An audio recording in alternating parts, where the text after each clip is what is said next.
विवेक, एक बात तो अब धीरे धीरे इस जांच में निकलकर सामने आ रही है कि एक पूरा का पूरा नेटवर्क काम करता था और इस नेटवर्क से और क्या जानकारियां निकालने की कोशिश अब जांच एजेंसियां कर रही हैं।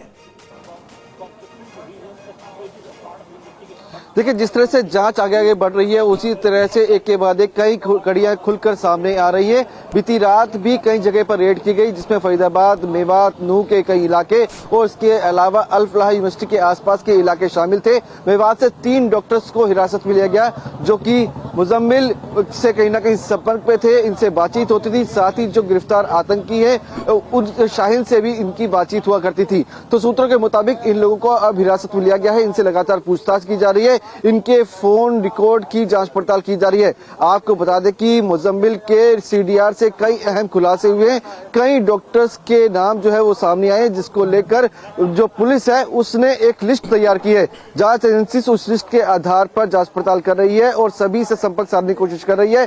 कई लोग ऐसे हैं जो कि गायब हैं, तो कई लोग ऐसे हैं जिनके फोन स्विच ऑफ है, लेकिन जिन लोगों के फोन ऑन है, जिनसे बातचीत हो रही है, उन्हें बाकायदा हिरासत में लेकर पूछताछ की जा रही है कि आखिरकार मुजम्मिल से, उमर से, शाहीन से उनकी क्या बातचीत होती थी, क्योंकि कई तरह के सीडीआर से डिटेल्स जो है वो सामने आई है। उसके अलावा कई चैट्स भी शाहीन और मुजम्मिल के फोन से हासिल हुई है। तो लगातार जांच का दायरा बढ़ता चला जा रहा है और उसी के आधार पर अल फलाह यूनिवर्सिटी के आसपास लगातार पुलिस की टीम रेड कर रही है। अभी भी क्राइम ब्रांच की टीम जो है वो अल फलाह यूनिवर्सिटी के अंदर है, जहां पे बदस्तूर जांच पड़ताल की जा रही है। अल फलाह यूनिवर्सिटी के आला अधिकारियों से पूछताछ भी की गई है। और ये अल फलाह यूनिवर्सिटी और इससे जुड़े हुए लोग, यहाँ जो वो तमाम डॉक्टर जो संपर्क में थे, डॉक्टर उमर, डॉक्टर मुजम्मिल के, वो सभी शक के घेरे में हैं और उनसे पूछताछ की जा रही है। हमारे साथ लेकिन ब्रिगेडियर दत्ता मौजूद हैं, जिनसे हम ये जो धमाका था दिल्ली ब्लास्ट में जिस तरह से किया गया, उसको लेकर क्या अब जो जानकारी है उसके आधार पर ये जानना चाहेंगे कि अब बहुत सी जानकारियां ब्रिगेडियर दत्ता सामने आ चुकी हैं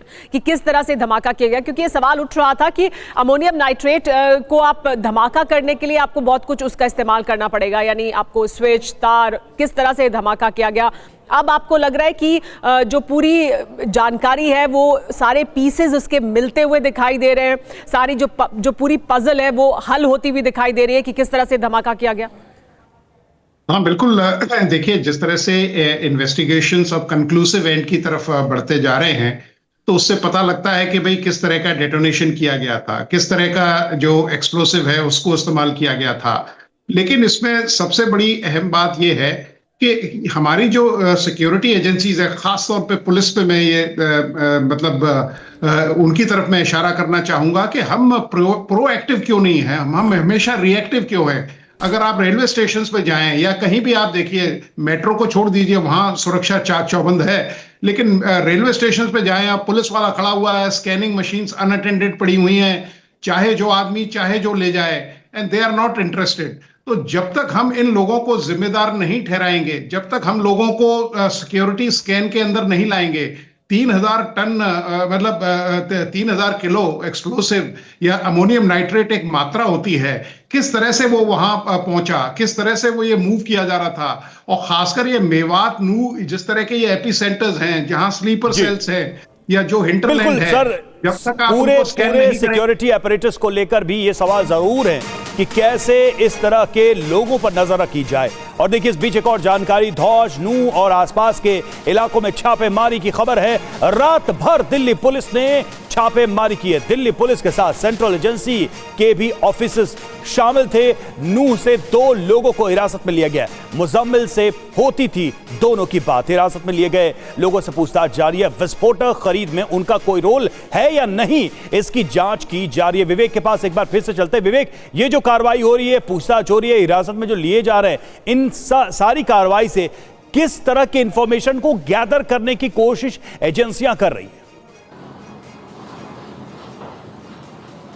देखिए, बात की जाए तो लगातार जो जांच एजेंसीज है उनके जांच का दायरा बढ़ता चला जा रहा है। कई लोगों को हिरासत में लिया गया है, जिसमें 3 डॉक्टर्स भी शामिल हैं और इनसे पूछताछ की जा रही है कि उमर या फिर मुजम्मिल की बात करें या फिर शाहीन की बात करें, इन लोगों से इनकी क्या बातचीत हुआ करती थी, क्या इन्हें विस्फोटक के बारे में जानकारी थी, क्या कभी इनको अपने ग्रुप में शामिल करने की किसी तरह की बात हुई थी, क्या इन्हें जिहाद के बारे में कुछ जानकारी दी गई थी। इस तरह की जो जानकारी है वो जुटाने की कोशिश की जा रही है कि आखिरकार ये लोग क्या बात करते थे, क्या किसी तरह का शक अटैक इन लोगों को हुआ था। तो हर एक एंगल से तफ्तीश की जा रही है कि इनका रोल क्या है, ये लोग जो है कैसे कैसे इनके संपर्क में आए, कैसे कैसे मुलाकात होती थी, किस माध्यम से बातचीत होती थी, क्योंकि कई चैट साथ में लगी है, उसी के आधार पर यह जांच पड़ताल की जा रही है। इसी तरह से अगर आपको बताएं तो अल फलाह यूनिवर्सिटी के कई लोगों को भी हिरासत में लिया गया है, उनसे भी लगातार पूछताछ की जा रही है। पुलिस की टीम की बात कर ली जाए या फिर जांच एजेंसी की बात कर ली जाए, वो लगातार उनसे बातचीत करें, क्योंकि आपको बता दें कि मुजम्मिल था, शाहीन जो थी, ये दोनों लोग जो है ये अल फलाह यूनिवर्सिटी के अंदर प्रोफेसर थे। इसके अलावा उमर भी प्रोफेसर था, ये लोग पढ़ाते थे। तो किन बच्चों के संपर्क में थे, उन बच्चों से भी पूछताछ की गई है कि आखिरकार उनसे हर एंगल को तलाशा जा रहा है। हर वो व्यक्ति जो जुड़ा हुआ था किसी भी रूप में उसको तफ्तीश के दायरे में लाया गया और पूछताछ की जा रही है ताकि कोई भी लूज एंड्स बाकी ना रहे। लेकिन कौन से अभी भी वो अनसुलझे सवाल हैं दिल्ली धमाके से जुड़े हुए जो हमारे सामने हैं, जिनको लेकर अभी भी सवाल उठ रहा है। तो देखिए कैसे रची गई दिल्ली धमाके की साजिश, ये एक सवाल था जिसको लेकर अब जानकारी है कि लाल किले की पार्किंग में गाड़ी थी, ज्यादा गाड़ी ना होने से कार में बम तैयार करने में उसे आसानी हुई। ये कहा जा रहा है कि गाड़ी में बैठकर ही बम तैयार किया गया। अमोनियम नाइट्रेट केमिकल ऑयल बंद गाड़ी में रखने से गर्मी और ज्यादा बढ़ी, ये कहा जा रहा है। ज्यादा गर्मी होने से ब्लास्ट होता है, इसलिए 3 घंटे तक कार को खड़ा रखा गया। इसके अलावा यह भी कि लाल किले की पार्किंग सोमवार को बंद रखी जाती है। क्या डॉक्टर उमर ने बम धमाके के बाद डेटोनेटर और टाइमर क्यों नहीं मिला था, यह एक सवाल है और उसकी जानकारी अब सामने है। दिल्ली ब्लास्ट के कुछ अनसुलझे सवाल हैं ये। डॉक्टर उमर ने पार्किंग में कार में बैठकर बम बनाया क्या, इसको लेकर जो जानकारी अब हमारे पास है वो ये कि बम धमाके के बाद डेटोनेटर और टाइमर क्यों नहीं मिला, ये भी एक बड़ा सवाल है। इसके अलावा बिना डेटोनेटर के ब्लास्ट संभव नहीं था, तो डेटोनेटर क्यों नहीं मिला था। हमारे साथ पुनीत मौजूद है। पुनीत, देखिए ये बहुत सारे सवाल थे। पहले ये कहा जा रहा था कि पार्किंग में सोमवार को बंद होती है तो गाड़ी कैसे थी, गाड़ी में 3 घंटे क्यों बैठे रहा, अगर डेटोनेटर का इस्तेमाल किया तो उस समय क्यों नहीं मिला था। लेकिन अब ऐसा लगता है कि बहुत से सवालों के जवाब धीरे धीरे मिलते जा रहे हैं जैसे जैसे तफ्तीश आगे बढ़ रही है। बिल्कुल, देखिए 6 दिन आज हो चुके हैं इस ब्लास्ट को लेकर के और सबसे बड़ी बात ये थी शुरुआत में कि क्या धमाका उमर ने किया, साफ हो चुका है उमर ने किया और किस तरीके से किया, अब उसकी भी परतें धीरे धीरे खुलती जा रही है। साफ है कि जब ये दिल्ली में गाड़ी लेकर के घूम रहा था तो सीसीटीवी आया है जिसमें गाड़ी के अंदर एक बैग रखा हुआ दिख रहा है। तो शक यही जताया जा रहा है कि उस बैग के अंदर अमोनियम नाइट्रेट रखा हुआ था और भी जगह जो डिग्गी थी उसमें अमोनियम नाइट्रेट था। और गाड़ी को जब उसने पार्किंग लॉट में खड़ा किया और उसके बाद 3 घंटे तक वो गाड़ी से नहीं उतरा, तो इस बम को उस गाड़ी के अंदर उसी 3 घंटे के अंदर तैयार किया गया। बिना डेटोनेटर के ब्लास्ट नहीं हो सकता क्योंकि मुख्य सप्लाई जो थी उसी से आनी थी, लेकिन अभी तक डेटोनेटर यहां पर नहीं मिला। और सबसे बड़ी बात यह है कि जब मुजम्मिल के कमरे में छापा मारा गया था तो वहां से पुलिस को 20 टाइमर भी मिले थे। क्या टाइमर का इस्तेमाल किया गया, किस तरीके से बम बनाया गया, ये तमाम सवाल हैं। और गाड़ी के अंदर जब वो मौजूद था तो क्या कुछ और लोग भी उसके साथ मौजूद थे